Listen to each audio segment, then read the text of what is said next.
Hello dears, Christmas സീസണിൽ എപ്പോഴും plum cakes stars ആണല്ലേ. അപ്പോൾ ഒരു അടിപൊളി റിച്ച് പ്ലം കേക്കിൻ്റെ റെസിപ്പി കാണാമേ. അപ്പോൾ നമുക്ക് നമ്മളുടെ ഡ്രൈ ഇൻഗ്രീഡിയൻസ് എല്ലാം കൂടിയിട്ട് ഒന്ന് മിക്സാക്കി മാറ്റി വയ്ക്കാവേ. ആദ്യമേ നമ്മൾ ഒരു 1.5 കപ്പ് മൈദ ഇതിലേക്ക് ചേർക്കുന്നുണ്ട്. അതിലേക്കൊരു 1 ടീസ്പൂൺ നമ്മളുടെ സ്പൈസസ് എല്ലാം കൂടിയിട്ട് പൊടിച്ചത്. സ്പൈസസ് എന്ന് പറയുമ്പോൾ നമ്മളിതിൽ എടുത്തേക്കുന്നത് പട്ട, ജാതിക്ക, ഏലക്ക, ഇത് മൂന്നും കൂടിയിട്ട് പൊടിച്ച് വെച്ചേക്കുന്നതാണ്. അതെല്ലാം കൂടിയിട്ട് 1 ടീസ്പൂൺ ചേർക്കണം.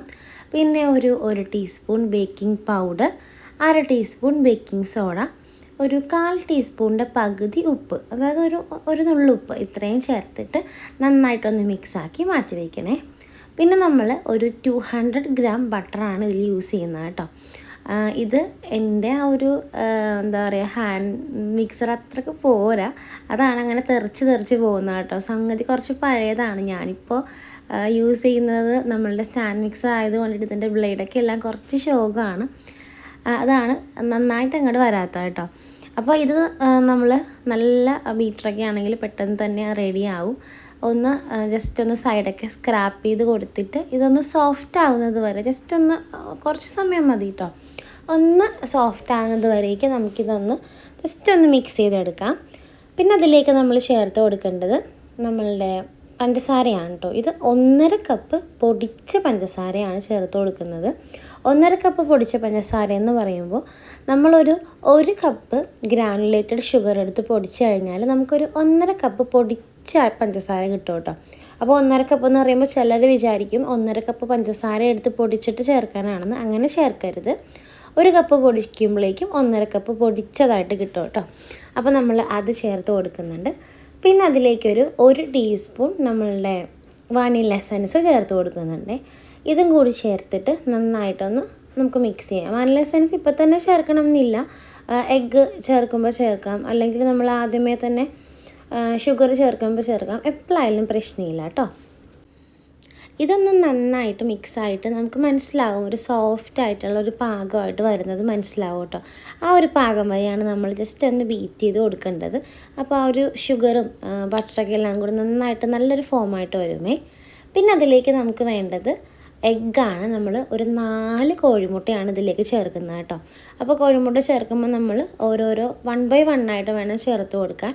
കോഴിമുട്ട ചേർത്തിട്ട് നമ്മൾ ഒരുപാട് അങ്ങനെ ബീറ്റ് ചെയ്യരുത് കേട്ടോ. അങ്ങനെ ബീറ്റ് ചെയ്യുമ്പോഴേക്കും നമ്മളുടെ ഈ ഒരു ബട്ടറും പിന്നെ എല്ലാം കൂടിയിട്ട് ഇങ്ങനെ എന്താ പറയുക, ഒന്ന് പിരിഞ്ഞതുപോലെ ആയിട്ട് വരാൻ ചാൻസ് ഉണ്ട്. അപ്പോൾ ജസ്റ്റ് ഒന്ന് കോഴിമുട്ട ചേർത്തിട്ട് എല്ലാം കൂടി ഒന്ന് എന്താ പറയുക, ഒന്ന് മിക്സായി വരിക, അത്രയേ ഉള്ളൂ കേട്ടോ. ഇനിയിപ്പോൾ എന്തെങ്കിലും ഒരു ഡൗട്ട് ഉണ്ട്, നമുക്കങ്ങനെ മിക്സ് ചെയ്യുമ്പോൾ പിരിഞ്ഞ് പോകുമോ എന്നൊരു ഡൗട്ട് ഉണ്ടെങ്കിൽ ഓരോ മുട്ട ചേർക്കുമ്പോഴേക്കും ഓരോ സ്പൂൺ മൈദ കൂടി ചേർത്തിട്ട് ബീറ്റ് ചെയ്താൽ മതി, പ്രശ്നമൊന്നും ഉണ്ടാവില്ല കേട്ടോ. പിന്നെ ഇത് നമ്മൾ 1 ഇയർ മുന്നേ സോക്ക് ചെയ്ത് വെച്ചേക്കുന്ന നമ്മളുടെ ഡ്രൈ ഫ്രൂട്ട്സ് ആണ്. നമ്മളിതിന് മുന്നേ ഇട്ടേക്കുന്ന പ്ലമ്മിൻ്റെ വീഡിയോയിൽ അപ്പോൾ തന്നെ ഫ്രൂട്ട്സ് സോക്ക് ചെയ്യുന്നത് കൊണ്ട് ഇതും നമ്മൾ ചെയ്തതും എല്ലാം നോൺ ആൽക്കഹോളിക്കാണ് കേട്ടോ, റമ്മല്ല. അപ്പോൾ അതിൻ്റെ ആ ഒരു ലിങ്ക് ഞാൻ കൊടുത്തേക്കാം. സോക്ക് ചെയ്യുന്നതെല്ലാം നിങ്ങൾക്ക് അതിൽ ഉണ്ടാവും കേട്ടോ. അപ്പോൾ 1 ഇയർ ആയിട്ട് ഞാനിത് സൂക്ഷിച്ച് വെച്ചേക്കുവാണ്. അപ്പോൾ ഇതിപ്പോൾ ഞാൻ ജസ്റ്റ് വീട്ടിലേക്ക് ആയതുകൊണ്ട് 2 കപ്പ് ഇതിലേക്ക് ചേർക്കുന്നുള്ളൂ. നിങ്ങൾക്കൊരു 2.5 കപ്പ് വരെ ഇതിലേക്ക് ചേർക്കാം, 2.5-3 കപ്പ് വരെ ചേർക്കാം. കാരണം റിച്ച് ആയിട്ടുള്ളൊരു കേക്കാണ് നമ്മൾ ഉണ്ടാക്കുന്നത്. അതുകൊണ്ട് 2.5-3 കപ്പ് വരെ ഫ്രൂട്ട്സ് നമുക്ക് ഇതിലേക്ക് ചേർത്ത് കൊടുക്കാം കേട്ടോ. ഇതിപ്പോൾ ഞാൻ ചുമ്മാ വീട്ടിലേക്ക് ഉണ്ടാക്കിയത് കൊണ്ടിട്ട് ഞാനൊരു 2 കപ്പേ ചേർത്ത് കൊടുക്കുന്നുള്ളൂ. അപ്പോൾ അത് നമ്മൾ ചേർക്കുന്നത് നമ്മളുടെ ഫുള്ളായിട്ടുള്ള ആ ഒരു ഡ്രൈ ഇൻഗ്രീഡിയൻസ് ഇല്ലേ, അതിലേക്കാണ് കേട്ടോ. ആ ഒരു മൈദയുടെ ഫുൾ കൂട്ടിലേക്കാണ് നമ്മളിതെല്ലാം കൂടി ചേർത്ത് കൊടുത്തേക്കുന്നത്. പിന്നെ നമ്മളുടെ കേക്കിന് നല്ലൊരു കളറും ആ ഒരു ക്യാരമലിൻ്റെ ടേസ്റ്റൊക്കെ കിട്ടാൻ വേണ്ടിയിട്ട് നമ്മളിതിലേക്ക് ക്യാരമൽ കളറാണ് ചേർത്ത് കൊടുക്കുന്നത് കേട്ടോ. ഇത് ശരിക്കും ഭയങ്കര യൂസ്ഫുള്ളാണ്. ബൾക്ക് ഓർഡേഴ്സൊക്കെ വരുമ്പോഴേക്കും ശരിക്കും യൂസ്ഫുള്ളാണ് കേട്ടോ. ഈ ബ്രാൻഡാണ് ഞാൻ എപ്പോഴും വാങ്ങിക്കുന്നത്. വേറെ ബ്രാൻഡ് ഞാനങ്ങനെ കണ്ടിട്ടില്ല. ഇതൊരു നല്ല ബ്രാൻഡാണ് കേട്ടോ. ഇത് നമ്മൾ ഒരു ടീസ്പൂണാണ് നമ്മൾ ഇതിലേക്ക് ചേർത്ത് കൊടുക്കുന്നത്. എന്നിട്ട് ജസ്റ്റ് ഒന്ന് മിക്സ് ചെയ്തെടുക്കുന്നേ ഉള്ളൂ കേട്ടോ. പിന്നെ എന്നിട്ട് നമ്മളുടെ നമ്മളുടെ ഡ്രൈ ഇൻഗ്രീഡിയൻസും ആ ഒരു ഫ്രൂട്ട്സും എല്ലാം കൂടി മിക്സാക്കി വെച്ചേക്കുന്നത് നമ്മളുടെ ഈ ഒരു കൂട്ടിലേക്ക് ചേർത്ത് കൊടുത്തിട്ട് നന്നായിട്ട് മിക്സ് ആക്കി എടുക്കുവാണ് കേട്ടോ. ഇതിന് നമുക്ക് നമ്മളുടെ ഒരു ഫോൾഡിങ് ചെയ്തെടുക്കുന്ന രീതിയാണ് ഏറ്റവും നല്ലത്. എന്തായാലും പ്രശ്നമില്ല, അതിൻ്റെ ബ്ലേഡ് അത്ര പോരാത്തത് കൊണ്ടിട്ടാണ് ഞാനിങ്ങനെ ഈ ഒരു രീതിക്ക് സ്പാച്ചിൽ കൊണ്ടിട്ട് ചെയ്യുന്നത് കേട്ടോ. ഇതിങ്ങനെ കുറച്ച് തിക്കായിട്ടുള്ളൊരു സംഭവമാണല്ലോ, അപ്പോൾ അതുകൊണ്ട് തന്നെ നമ്മളുടെ ബ്ലേഡിന് പണി കിട്ടാതിരിക്കാൻ വേണ്ടിയിട്ട് നമ്മൾ ഫോൾഡിങ് ചെയ്യുന്നതായിരിക്കും എപ്പോഴും നല്ലത്. അപ്പോൾ അത് നന്നായിട്ട് ചേർത്ത് കൊടുത്തിട്ട് ഇത് ഫുള്ളായിട്ട് നന്നായിട്ട് മിക്സാക്കി എടുക്കുവാണ് കേട്ടോ. നല്ല തിക്കായിട്ടുള്ള ഒരു കൺസിസ്റ്റൻസിയാണ് നമ്മളുടെ ഈ ഒരു ബാറ്ററിന് ഉണ്ടായിരിക്കുക. എന്നിട്ട് നമ്മളിത് പാനിലേക്ക് മാറ്റി കൊടുക്കുവാണേ.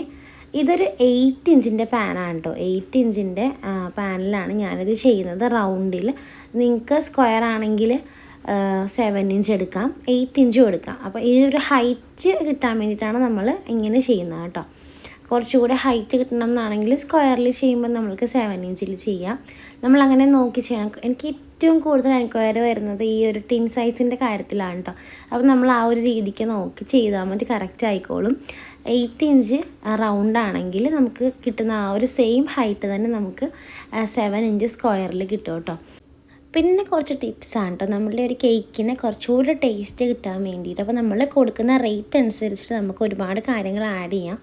ഒന്നാമത്തെ കാര്യം എന്ന് പറയുന്നത്, നമ്മൾ ആ ഒരു ഫ്രൂട്ട്സ് സോക്ക് ചെയ്യുന്ന ടൈമിൽ തന്നെ, അല്ലെങ്കിൽ നമ്മൾ ബാറ്റർ ലാസ്റ്റ് ആവുന്ന ടൈമിൽ എപ്പോഴാണെങ്കിലും നിങ്ങൾക്ക് ചേർക്കാം മിക്സഡ് ഫ്രൂട്ട് ജാം, പിന്നെ നമ്മളുടെ പൈനാപ്പിൾ ജാം, ഓറഞ്ച് മെർമലേഡ്, ഇതൊക്കെ നമുക്ക് ചേർത്ത് കൊടുക്കാം കേട്ടോ.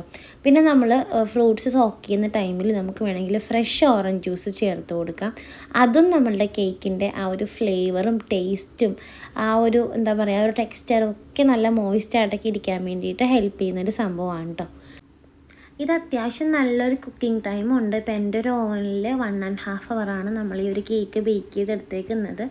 ഓരോ ഓവൻ്റെയൊക്കെ ടെമ്പറേച്ചർ അനുസരിച്ചിട്ട് വ്യത്യാസം വരും, എന്നാൽ അത്യാവശ്യം നല്ലൊരു ബേക്കിംഗ് ടൈമുണ്ട്. മാക്സിമം നമ്മൾ ചൂട് കുറച്ചിടാൻ ശ്രദ്ധിക്കുക കേട്ടോ, അല്ലെങ്കിൽ പെട്ടെന്ന് ടോപ്പ് കരിഞ്ഞു പോകാനുള്ള ചാൻസ് ഉണ്ട്. അപ്പോൾ ഇത് ഞാൻ ചെയ്തുകൊണ്ടിരിക്കുമ്പോൾ നല്ല മുട്ടനൊരു പണി എനിക്ക് കിട്ടിയായിരുന്നു. ഒരു 15 മിനിറ്റോളം കറണ്ട് അങ്ങോട്ട് പോയിട്ടുണ്ടായിരുന്നു കേട്ടോ. അപ്പോൾ ആ ടോപ്പിലത്തെ ആ ഒരു സെൻറ്റർ ഭാഗം ജസ്റ്റ് ഇങ്ങനെ പൊന്തിക്കൊണ്ടിരിക്കുന്ന ടൈമായിരുന്നു, അത് നേരെ താഴേക്ക് പോയിട്ടോ. പിന്നെ രണ്ടാമത് കറണ്ട് വന്നിട്ടാണെങ്കിലും അതങ്ങനെ കുഴിഞ്ഞ രീതിക്ക് തന്നെയാണ് ഇങ്ങനെ ബേക്കായി വന്നത് കേട്ടോ. പിന്നെ ഈ കേക്കിൻ്റെ ആ ഒരു റിച്ച്നെസ് എന്ന് പറയുന്നത് അതിലെ ആ ഒരു ഡ്രൈ ഫ്രൂട്ട്സ് ആണ് കേട്ടോ. ഞാനിപ്പോൾ 2 കപ്പ് ചേർത്തതാണ്, വീട്ടിലേക്ക് ആയതുകൊണ്ടാണ്. നമുക്ക് 2.5 ആണ് ഉറപ്പായിട്ടും ചേർക്കേണ്ടത്. 3 കപ്പ് വരെ നമുക്ക് ചേർക്കാം. അത്രയും ഇത് നമ്മൾ കഴിക്കുമ്പോഴേക്കും ഓരോ ബൈറ്റിലും എന്തോരം ഫ്രൂട്ട്സ് കിട്ടുന്നോ അത്രയും ടേസ്റ്റ് ഇതിന് കൂടും കേട്ടോ. അപ്പോൾ എല്ലാവർക്കും വീഡിയോ ഇഷ്ടമായിട്ടുണ്ടെങ്കിൽ ഒന്ന് കമൻറ്റ് ചെയ്യാൻ മറക്കല്ലേ. ലൈക്ക് ചെയ്ത് കമൻറ്റ് ചെയ്ത് സബ്സ്ക്രൈബ് ചെയ്യാതെ കാണുന്ന കൂട്ടുകാർ പ്ലീസ് ഒന്ന് സബ്സ്ക്രൈബ് ചെയ്ത് നമ്മളെ ഒന്ന് സപ്പോർട്ട് ചെയ്യണേ. എല്ലാവരും ഉണ്ടാക്കി നോക്കിയിട്ട് അഭിപ്രായം പറയണം കേട്ടോ. Thanks for watching.